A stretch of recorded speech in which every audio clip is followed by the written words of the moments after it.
waxaan aad uga tacsiyeynaa shalana ka tacsiyeeyey dhibaatadii iyo xasuuqii iyo sharaf darradii gobolka shabeellada dhexe ka dhacday tuulada la yidhaha ceel baraf meeshaas oo askartii amniga ilaalinayday oo argagixisada la dagaalamayday oo fasax soo qaatay oo dariiskii wata in dad ay qabiil u xasuuqeen askartii kalena marka kuwii la xasuuqay way gadooday nin kasta meeshuu ka yimid oo yiri waa u carara awalna dowladu maba jirinba oo marka dowladdii xumeedba dee markii horeyba soco weyd oo tabcaaneed oo ciidamadan markii horeaba la hagraday oo la godbaday oysan xaq lahayn oysan mushaar fiican lahayn oo xaasaskoodii aan laga warqabin oo 24 saac ay qorax taagnaayeen iyo habeenkiioo qabooba habeen iyo maalin cadow isku qarxinayay haddana qabiilahada marka waxay ugu dareen haddana inay dhahaan aana qabiilaan u laynayna fadeexadda noocaasa oo xasan macallin gurguurtay iyo dadkiisu samaynayaan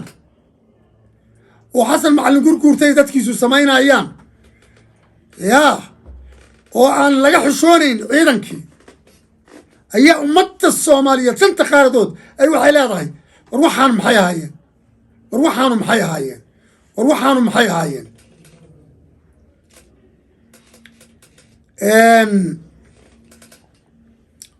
meeshaas dhibaataa ka dhacday fadeexadaa ka dhacday beesha oo xawaadle ilaa saacaddan miyirkooda waa degila'ay waa yaaban yihiin arrintaas wax in laga qabto degdega ayaan ku baaqayaa dadkaasna ilaahay waalidoyntoodii iyo carruurtoodii iyo xaasaskoodii iyo ehelkoodii allah ka samar siiyo waana ka tacsiyeynaa shalana waa ka tacsiyey markaan taa ka gudbo waxaanu gudbayaa waxaan rabaa inaan la hadlo dadka soomaalida iyo caalamka dadka soomaalida ee jooga shanta qaaradood dadkii dhacay xoolihii qaranka dhacay oo nimanka madaxtooyada joogta iyo nimanka xarbi kutaajirka oo burka dhacay iyo daawada dhacday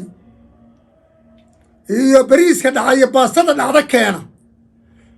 oo doolarka feega meesha ku dhaqa xamar oo dadan ku kalsoona ay ugu dhaheen doolar feegaha meesha lagu dhaqaa ayaa dhulkii oo dhan xaraashta yayna ka xaraashanayaan kooxdan qori kutaajirka kuwana maxaa la yidhaha qori kutaajir kuwana maxaa la yidhaha xarbi kutaajir labadoodiyaa dhulkii kala xaraashta dadka soomaaliyeed dadkaas labada qoloba hala liisgareeyo hala dacweeyo caalamka ha loo gudbiyo magacyadooda kuwa madaxtooyada jooga oo dhulkaas xaraashanaya iyo kuway ka xaraashayaan iyo dalaaliinta iyo kuwa jowmitirada kuwa nootaayada jooga waxa dhan hala dacweeyo waa in si degdega loo dacweeyo oo maxkamadaha caalamka oo dhan laga dacweeyo jumcadda qurumaha ka dhexayda dowladda maraykanka dowladda oo britain ingiriiska midowda yurub jaamacadda carabta dhammaan midowda africa urur goboleedka igad adduunka safaaradaha meel walba dadkaas waa in laga dacweeyaa waana in sharciga laga kansalaa dhammaantood labada qoloba kuwa madaxtooyada jooga iyo kuwa jooga xaaraanta meesha kusoo daldalaha oo daawada dhacday baktiga ka macaashaya iyo doolarka feega dhammaantood waa in la dacweeyo caalamka dhammaan waa in loo gudbiyo 50 mar baan la hadlay 100 mar baan la hadlay 300 mar baan la hadlay war Soomaali ka xishoodaan waa diideen waa u baaqay war Soomaali ka xishoodaan oo Ilaahay ka xishooda waa la diiday xilkiyaan haystaa xoolihiyaan ku darsaday cadaalad darradiyaan ku darsaday qabyaaladiyaan ku darsaday ummadii Soomaaliyeedaan kala diray maalinba diyaaradan saaranahay taas waa xamili weynay hataa afgarasho male si walbaan ula hadlo waxba fahmi maayaan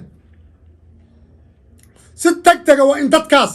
dhammaantood la liiskareeyo oo laysaskooda caalamka loo gudbiyo oo la dacweeyo oo safarada laga xayiro oo dhaqaalaha laga xayiro oo meel walba waa in laga xayiraa dadkaas سكة سومالي لما بدبادي كرو إن حرب كتاجرك إيا قوري كتاجرك مدحتوية كو حريسا كل وين محكمة الله دقاه ولا دعوية والدنبليال بقول كن أبوسك بدنا الله دعي ومساكنتي مارت بنانك اللي قداتش أو بنانك يكون بابا أيام أو كوي قبورها كجري أو ميت كاي لوجا تبتغي مالك كسا شن بقول له بقول أبوس حراشيا حتى وحي أسوأ دكتين دمان دتكي شرعي قرية كل هاي أو صبر الله قدر شرعي على هاي أو بقول سنة كور شرعي أول هاي أي حتى أسوأ دكتين أو رمانين دتكي قرية كحراشتان ما فيه ويا ما فيه marka waa in adduunka dhan loo bandhigo oo waxa laga qabtaa oo safarada laga xayiro dhaqaalaha waa in lala diriraa nimankan si degdeg waa in nimankan loola diriraa haddaan nimankan lala diririn wax Soomaaliya la yiraahdo ma jiri doonto waa in nimankan si la isugu tago oo lala diriro oo maxkamadaha caalamiga iyo adduunka dhan waa in laga dacweeyaa taa markaan ka gudbo waxa ii soo haray meel maanta aan dhiig ku daadanayn ma jirto dhiiggii Soomaaliya qubanaya meel awsa ku firi meeshii Somaliland iyo kilninka sharaad iska saarnaayeen wixii ka dhaxaad ogtiin shalay wixii ka dhaxayaad ogtiin jiicboor oo leel ka sii saacad isku baabi'iyeen tii kale horena kilninka shanaad nimanka degan iyo waxa isku baabaaqsay Somaliland meel kasta xasuuqa ka socdo dhiigaas asu daadanaya roobkii waa nidaam guura wadankii waayo saacad kasta dhiig daadanaya wala yaaban yahay dadka Soomaaliyeed ha kaceen dalkan hal badbaadsho wax la hayaa ma jiraan anigoo ah Cabdullaahi Maxamed Jimcaale oda Soomaaliyeed ayakoon wasiir dhisan ayaan ka hadloonay kooxdaanu waa kooxdii Soomaaliya cirib tiri lahayd oo Soomaaliya u dhameystiri lahayd ninkii argagixisada ahay oo masuul roogow markii la yiri wuxuu ka soo baxshay xabsigii asaguna uu leeyahay farmaajaan ku xumayna waa ninkii 100,000 qof dilay oo arkaya saamaha waxaan ay ka dhaceen oo yiri gaalay cawaankeedan layn la yiri wasiirkii waqafta iyo diintaad yaa marka ninkaas ma dawladka suga si degdeg Soomaaliya waxana looga gaaro fadhigana laga kaco hal la is abaabulo war fadhiga ka kaca is abaabula waxaan si meesha looga eriyo maxkamadana loo geeyo waa wada dambiilayaal waxaan kaloon ku baaqayaa dardaarankaygi ilaahay Soomaaliya farad khayr qaba hoo furo faa'iido Allah siiyo hogaamiye khayr qaba oo nasaba oo khayr leh Allah keeno xalay wuxuu ku hoyday Xasan Macalin Gurguurte Jabuuti ninkii arrimaha dibadda Ethiopia u qaabilsanaya asaga ayaa xal qol iskula xiraa ayaa Ismaaciil Umar Geelle saddexdooda qol iskula xiraa ilaahay baan kugu dhaarsh bal waxa ka war dhulkanaga Ethiopia lama sii karo badna lama sii karo berina lama sii karo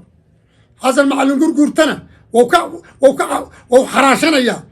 wuu ka cadaysanaya dooraya qabay way dawladda u tagaba gacanta u taagaha marka laga gaaro waxaan dalka hal laga badbaadiyo